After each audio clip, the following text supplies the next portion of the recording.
States Constitution. And in doing so, we're going to explore how the American style of government became the envy of the entire world, so much so that everyone else copied us. What's that, Stan? We're not going to talk about other countries stealing our form of government because no other country stole our form of government? That doesn't seem possible, Stan. No, Stan, not the Libertage. Cue the intro.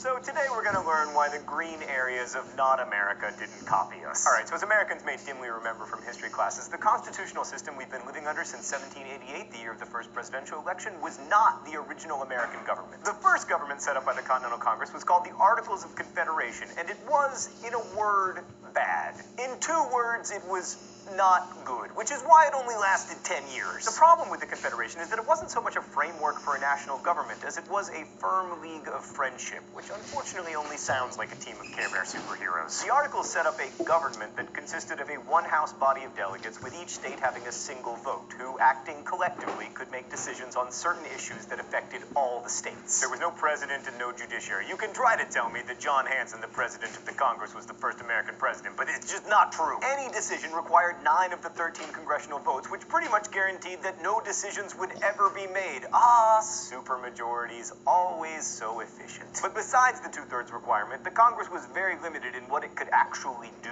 The government could declare war, conduct foreign affairs, and make treaties. Basically the stuff you need to do to go to war with England. It could coin money, but it couldn't collect taxes. That was left to the states. So if you needed money to, say, go to war with Britain, you had to ask the states politely. The Articles could be amended, but that required a unanimous vote, so 0 amendments were ever passed. The government was deliberately weak, which followed logically from Americans' fear of tyrannical governments taxing them and quartering soldiers in their houses and so on. But here's the thing, weak government is like non-alcoholic beer. It's useless. That said, the Articles government did accomplish a couple things. First, it won the war, so yay! Unless you were a slave or a Native American, in which case, probable boo. Second, the government developed rules for dealing with one of the most persistent problems facing the new nation, Ohio, which was called the Northwest, presumably because it is north and west of Virginia. Getting control of the land meant taking it from the Indians who were living there, and the Articles government was empowered to make treaties, which it did. Crash Course World History fans will remember the Athenians telling the Melians that the strong do as they can and the weak suffer what they must,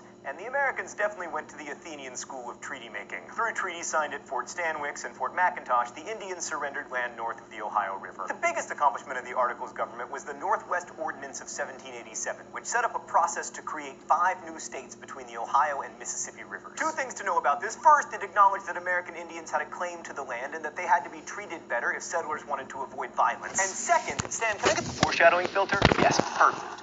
The ordinance outlawed slavery in all 5 of the new states. Still, the Articles government was a complete disaster for exactly one reason. It could not collect